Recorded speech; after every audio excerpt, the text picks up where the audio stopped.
کیا کیا مچی ہیں یارو برسات کی بہاریں۔ اس نظم کے 5 بند ہیں اور ہر بند 5 مصروں پر مشتمل ہے۔ نظم میں جو اس حیت میں ہو، یعنی نظم میں حیت کے حساب سے دیکھیں تو یہ محمس کہلاتا ہے، یعنی ایسی نظم جس کے ہر بند میں 5 مصرے ہوتے ہیں۔ اور اگر آپ دیکھیں تو آخری جو 5واں مصرع ہے وہ سارے بندوں کے آخر میں ایک جیسا ہے، اس کے الفاظ ایک جیسے ہیں، اس کو ٹیپ کا مصرع کہا جاتا ہے۔ پہلے بند کو ہم دیکھتے ہیں، اس میں ریڈنگ کر کے پھر اس کے الفاظ مانی ہیں۔ اس ہوا میں کیا کیا برسات کی بہاریں، سبزوں کی لہلہاہٹ، باغات کی بہاریں، بوندوں کی جھمجھماہٹ، قطرات کی بہاریں، ہر بات کے تماشے، ہر گھات کی بہاریں، کیا کیا مچی ہیں یارو برسات کی بہاریں۔ اس میں جو مشکل لفظ ہے وہ سب سے پہلے لہلہاہٹ کا مطلب ہے سبزے کا لہرانا یا سبزے کے لہرانے کی کیفیت، اور اس کے بعد ہے بوندیں یا بوندوں، بارش کے قطروں، جھمجھماہٹ، جگمگاہٹ، چمکنا، چمک دمک، قطرات، قطرہ کی جمع ہے، تماشے، تماشا آپ جانتے ہیں ہر دیکھنے والی چیز کو کہتے ہیں جس سے انسان کو تفریح میسر آتی ہے، گھات، موقع، مچی ہیں، پھیلی ہیں، بڑھ گئی ہیں، بہت زیادہ ہو گئی ہیں، کیا کیا مچی ہیں یارو برسات کی بہاریں۔ تو اب اس میں دیکھتے ہیں ہے اس ہوا میں کیا کیا برسات کی بہاریں۔ شاعر کہتا ہے کہ اس نے ہمیں ایک طرح سے دعوت دینے کی کوشش کی ہے، ماحول ایسا بنا رہا ہے شاعر کہ ہمیں خود بخود ہمارے دل میں یہ امنگ جاگے گی کہ ہاں یار بالکل یہ موسم تو ہمیں بھی اس سے لطف اٹھانا چاہیے۔ ہے اس ہوا میں کیا کیا برسات کی بہاریں، اگر آپ دیکھیں تو 2 موسموں کا ذکر کر رہے ہیں شاعر، ایک برسات اور ایک بہار۔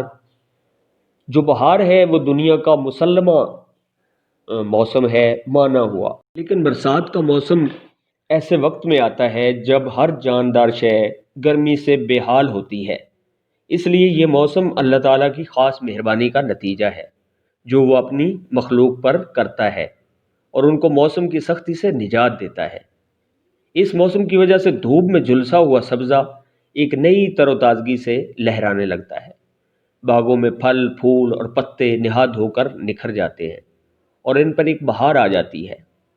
جب آسمان پر بادل چھا جانے کی وجہ سے دن قدرے مٹیالہ اور تاریک ہو جاتا ہے اور اوپر آسمان پر بجلی چمکنے سے یا دور سے سورج کی شعائیں پڑنے سے بوندیں جگمگاتی ہوئی نظر آتی ہیں۔ قطرات یعنی بارش کے قطرے بھی گرتے ہوئے بہار کا منظر پیش کرتے ہیں۔ کسی شاعر نے کیا خوب کہا ہے، یہ می کے قطرے مچل رہے ہیں کہ ننھے سیارے ڈھل رہے ہیں، افق سے موتی ابل رہے ہیں، گھٹائیں موتی لٹا رہی ہیں۔ تو ایسے موسم میں جب انسان کو اپنے وجود میں خوشی کی لہریں دوڑتی ہوئی محسوس ہوتی ہیں، وہ ہر بات میں ایک تماشا محسوس کرتا ہے اور ہر موقع میں ایک بہار، اور اسے ہر موقع میں ایک بہار چھپی ہوئی محسوس ہوتی ہے۔ تو یہ بند مکمل ہو گیا۔ اس میں اگر آپ دیکھیں تو اس میں کافی استعمال ہوئے ہیں اور ردیف استعمال ہوئی ہے۔ یہ جتنے ہم آواز الفاظ ہیں یہ کافی ہیں، جس میں برسات، باغات، قطرات اور گھات، یہ ہم کافی الفاظ ہیں، اور کی بہاریں مسلسل لفظ آ رہا ہے، یہ ردیف کہلاتا ہے۔ دوسرے بند کو دیکھتے ہیں۔ بادل ہوا کے اوپر ہو مست چھا رہے ہیں، جھڑیوں کی مستیوں سے دھومیں مچا رہے ہیں، پڑتے ہیں پانی ہر جا جل تھل بنا رہے ہیں، گلزار بھیگتے ہیں سبزے نہا رہے ہیں، کیا کیا مچی ہیں یارو برسات کی بہاریں۔ اس بند میں جو مشکل الفاظ ہیں وہ ہیں مست یعنی بے خود، مدہوش، جھڑیوں سے مراد ہے مسلسل یا لگاتار بارشیں، دھومیں مچانا ہنگامہ برپا کر دینا، شور غل کرنا، ہر جا ہر جگہ، جل تھل ہر جگہ پانی کھڑا ہو جانا، یعنی مضبوط اور خشک زمین پر بھی پانی کھڑا ہو جاتا ہے جب مسلسل بارش ہوتی ہے۔ گلزار، باغ، بادل ہوا کے اوپر ہو مست چھا رہے ہیں، برسات کے موسم میں آسمان پر بے تحاشا بادل چھا جاتے ہیں اور پھر ان کے چلنے پھرنے سے یوں محسوس ہوتا ہے جیسے وہ اپنے آپ میں نہیں، موسم نے ان پر نشے کی کیفیت طاری کر دی ہے۔ بقول شاعر: ہائے کیا فرتے طرب سے جھومتا جاتا ہے ابر، فیلے بے زنجیر کی صورت اڑا جاتا ہے ابر۔ یعنی ایسا لگتا ہے جیسے کوئی ہاتھی ہے جس کو زنجیر نہیں ڈالی ہوئی اور وہ مستی کی حالت میں، خوشی کی حالت میں دوڑتا چلا جا رہا ہے۔ یہ حال ہوتا ہے بادلوں کا جو آسمان کے اوپر ہوتے ہیں۔ اور ایک اور جو ہے اسی طرح شعر ہے: برسات کا جہان میں لشکر پھسل پڑا، بادل بھی ہر طرف سے ہوا پر پھسل پڑا۔ یہ بھی نذیر اکبر آبادی کا ہے اور اس شعر سے بہت ریلیٹڈ ہے۔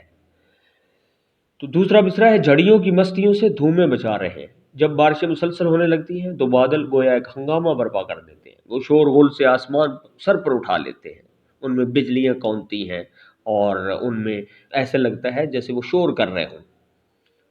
پڑتے ہیں پانی ہر جا جل تھل بنا رہے ہیں، جب مسلسل بارشوں سے ہر جگہ پانی کھڑا ہو رہا ہوتا ہے اور ہر جگہ ایسا لگتا ہے جیسے جل تھل ہو گیا ہے، ہر جگہ ایک سیلاب کا منظر ہوتا ہے، ہر جگہ ایک ندی نالوں کا سا منظر ہوتا ہے۔ گلزار بھیگتے ہیں سبزے نہا رہے ہیں، جب پانی کی کثرت ہوتی ہے، بارشیں مسلسل ہوتی ہیں تو وہ سبزہ اور باغ جو پہلے صرف پیاس بجھانے کو کافی سمجھتے ہیں، اب وہ پیاس ہی نہیں بجھاتے بلکہ وہ خوب نہاتے ہیں اور تر و تازہ ہو جاتے ہیں۔ اور جب ارد گرد کی یہ صورتحال ہے تو شاعر بھی بے خود ہو کر پکارنے لگتا ہے: کیا کیا بچی ہے یارو برسات کی بہاریں۔ وہ خود بھی لطف اٹھاتا ہے اور دوسروں کو بھی لطف دیتا ہے۔